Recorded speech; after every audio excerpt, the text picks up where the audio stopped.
Hello dear students. आज की इस वीडियो में हम लोग धातु और अधातु के बारे में बात करने वाले हैं।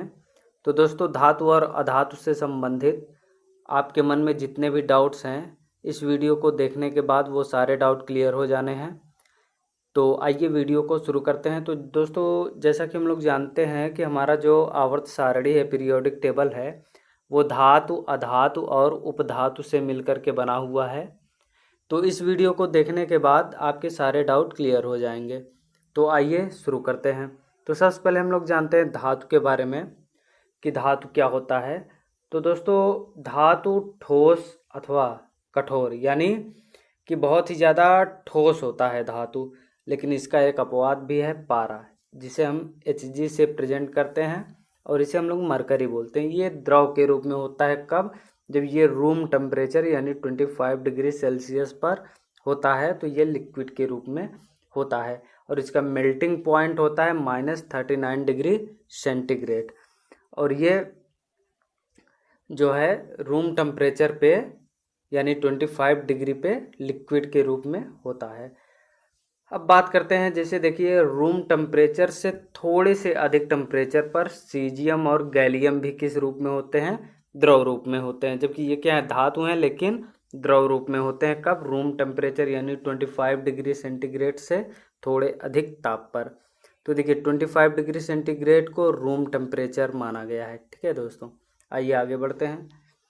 जितने भी लिक्विड हैं उनमें सबसे अधिक घनत्व पारा का है। यानी कि जितने भी, चाहे वो धातु हो या अधातु हो, कुछ भी हो, तो इसमें क्या होता है कि सबसे अधिक घनत्व किसका है? पारा का है।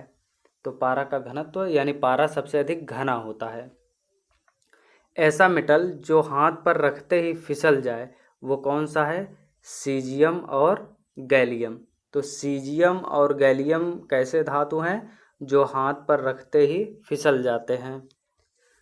तो आइए और आगे बढ़ते हैं। तो धातुओं में आघात वर्धनीयता का गुण पाया जाता है और तन्यता का भी गुण पाया जाता है। आघात वर्धनीयता का मतलब ये हुआ कि अगर उस पर आघात किया जाए यानी उसको पीटा जाए तो वो फैल जाता है और उसका क्षेत्रफल बढ़ जाता है। और तन्यता का मतलब क्या है कि अगर उसको खींचा जाए यानी ताना जाए यानी खींच दिया जाए तो वो लंबा होता हुआ चला जाएगा। और ये गुण सबसे अधिक किस में होता है? सोना यानी गोल्ड। गोल्ड क्या है? धातु है और उसमें सबसे अधिक यह गुण पाया जाता है। बाई एनसीईआरटी यानी एनसीईआरटी के हिसाब से अगर हम बात करें तो 1 ग्राम सोने से 2 किलोमीटर तक तार बनाया जा सकता है। ठीक है दोस्तों, यानी 1 ग्राम सोना अगर हमें मिल जाए तो हम उससे 2 किलोमीटर तक लंबा तार बना सकते हैं। सोने के बाद चांदी में ये गुण सबसे अधिक पाया जाता है। यानी तन्यता और आघात वर्धनीयता का गुण जो है वो सबसे ज़्यादा सोने में और उसके बाद चांदी में पाया जाता है। दोस्तों, धातुएं सामान्यतः विद्युत तथा ताप की अच्छे सुचालक होती हैं। यानी कि धातुएं विद्युत और ताप की अच्छी सुचालक है, यानी उनमें विद्युत प्रवाह अच्छे से होता है और वो हीट भी बहुत ही जल्दी होती है, यानी हीट भी अच्छी तरीके से हो जाती हैं। तो सबसे अच्छा सुचालक क्या है? चांदी, और उसके बाद फिर क्या है? कापर। ठीक है दोस्तों। तो लेकिन इसका अपवाद है लेड। लेड यानी सीसा यानी पीबी। तो ये धातु है लेकिन ये क्या है? कुचालक है, यानी इसमें ना तो करंट फ्लो होगा ना तो ताप देने पे ये बहुत ही ज़्यादा गर्म होगा। यानी कि एक साइड पे अगर कांच के एक साइड पे ताप दिया जाए तो दूसरे साइड तक बहुत ही कम ही पहुंचता है। क्यों? क्योंकि ये कुचालक है। और धातुओं में क्या होता है कि ये इलेक्ट्रॉन को त्याग करते हैं और जब इलेक्ट्रॉन त्याग देंगे तो ये क्या बन जाएंगे? धनायन बन जाएंगे। यानी धातुएं क्या बनते हैं? धनायन बनाती हैं। ठीक है दोस्तों, धातुएं धनायन बनाती हैं। और धातुओं में क्या होता है? चमक पाई जाती है। क्या पाई जाती है? चमक पाई जाती है। और धातुओं का जो ऑक्साइड होता है वो क्षारीय प्रकृति का होता है। यानी इसके धातुओं को जो भी ऑक्साइड बनेगा वो क्षारीय प्रकृति का होगा। तो ये था धातु के बारे में। अब हम लोग बात कर लेते हैं अधातु के बारे में कि आखिर अधातु क्या होता है। तो देखिए, अधातुएं क्या होती हैं? ये या तो गैसीय अवस्था में होती हैं या बहुत ही ज़्यादा सॉफ्ट होती हैं, मुलायम होती हैं। ठीक है दोस्तों, अधातुएं गैसीय हैं प्रायः, यानी अधातुएं प्रायः गैसीय होती हैं या फिर सॉफ्ट होती हैं। ठीक है दोस्तों, और ये जल के साथ अभिक्रिया नहीं करती हैं प्रायः, यानी सामान्यतः ये क्या होती हैं, जल के साथ अभिक्रिया नहीं करती हैं। लेकिन अब देखा जाए तो जैसे ये गैसीय होती हैं या मुलायम होती हैं, लेकिन इसका अपवाद है हीरा। हीरा क्या होता है, ठोस अधातु है, यानी हीरा कार्बन का अपर रूप है। तो जैसे कि इसको गैसीय या सॉफ्ट होना चाहिए, लेकिन ये क्या होता है, कठोर होता है। ऐसे आयोडीन, फास्फोरस, सल्फर, ये क्या है, ठोस अधातु हैं, ये अपवाद के रूप में। और ब्रोमीन, देखिए ब्रोमीन ऐसा अधातु है जो कि द्रव के रूप में होता है, यानी ये द्रव अधातु है। आगे बढ़ते हैं। अब देखिए, अधातुओं में चोट करने पर इनमें भंगुरता का गुण पाया जाता है, यानी ये बिखर जाते हैं। धातुओं में क्या था कि अगर चोट पहुंचाया जाए, आघात पहुंचाया जाए तो ये फैल जाती थी और इनका क्षेत्रफल बढ़ जाता था और तन्यता का गुण पाया जाता था। लेकिन इसमें ऐसा नहीं है, इसमें भंगुरता का गुण पाया जाता है, मतलब कि अगर इस पे चोट किया जाएगा तो ये बिखर जाएगी। ठीक है दोस्तों, आगे बढ़ते हैं। जैसे इसका एग्जाम्पल क्या है, कोयला। ठीक है ना, कोयला पे अगर हम लोग चोट करेंगे, यानी हथौड़े से या किसी से पीटेंगे, तो वो टूट जाएगा, ना कि वो फैलेगा और ना ही तनेगा। ठीक है, तो बाकी आगे देखते हैं। देखिए, अधातुएं जो होती हैं वो विद्युत की कुचालक होती हैं, प्रायः क्या होती है, विद्युत की कुचालक होती हैं। लेकिन कार्बन का एक अपर रूप है ग्रेफाइट, जो कि विद्युत का सुचालक है, यानी इसमें करंट फ्लो होता है। जो हमारी पेंसिल होती है, पेंसिल में जो ये काला काला इसमें रॉड टाइप लगा होता है, तो ये ग्रेफाइट का बना हुआ होता है। और देखिए, अधातुओं में इलेक्ट्रॉन ग्रहण करने का गुण होता है। अधातुएं क्या करते हैं, इलेक्ट्रॉन को ग्रहण करती हैं, और जब इलेक्ट्रॉन ग्रहण करते हैं तो इनमें ऋणायन का गुण पाया जाता है। यानी देखिए, जब इलेक्ट्रॉन ग्रहण होगा तो ऋणायन अपने आप बना लेगी वो। ठीक है, लेकिन कार्बन और ये हाइड्रोजन ये धनायन बनाते हैं, जबकि ये अधातु हैं। देखिए, यहाँ पे ही अपवाद है। अधातुएं क्या बनाते हैं, ऋणायन बनाती हैं, लेकिन ये कार्बन और हाइड्रोजन ये क्या बनाते हैं, कार्बन और हाइड्रोजन ये धनायन बनाते हैं। ठीक है दोस्तों, आइए आगे बढ़ते हैं।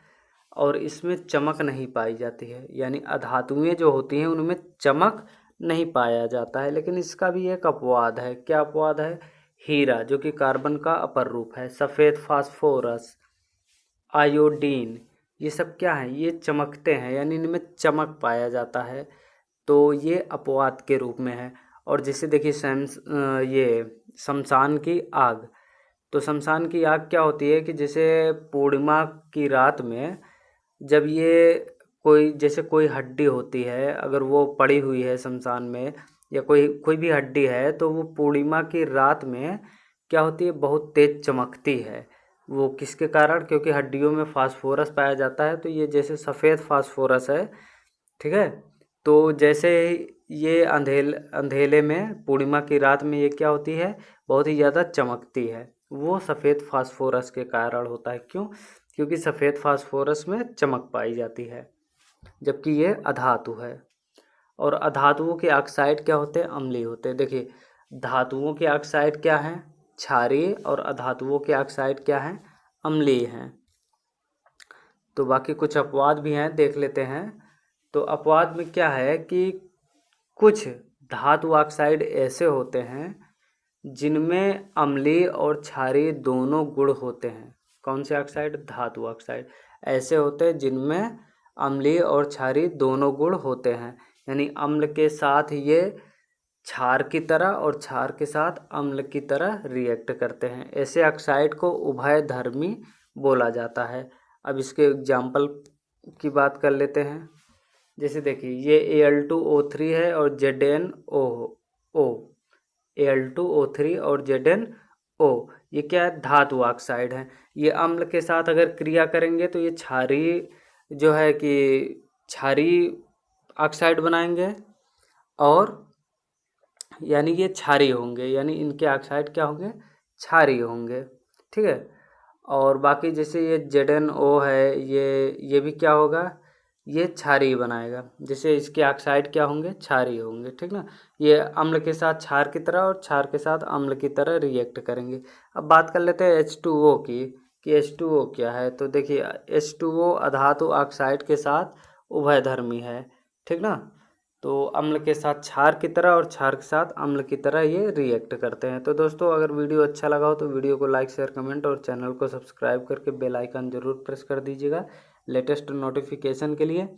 अगर धातु और अधातु को अगर आप और भी ज़्यादा डीपली पढ़ना चाहते हैं, जैसे कि ये धातु ऑक्साइड क्या है, ठीक है ना, और कैसे ये रिएक्ट करता है, यानी धातुओं का ऑक्साइड ये जो है वो क्षारीय कैसे होगा और अधातुओं का ऑक्साइड अम्लीय कैसे होगा, और बाकी ये जो कुछ उभयधर्मी हैं कि ये अम्ल के साथ क्षार की तरह और क्षार के साथ अम्ल की तरह कैसे रिएक्ट करते हैं, तो इसके बारे में अगर आपको और भी डिटेल पढ़ना है तो नेक्स्ट वीडियो में हम लोग इसके बारे में चर्चा कर लेंगे।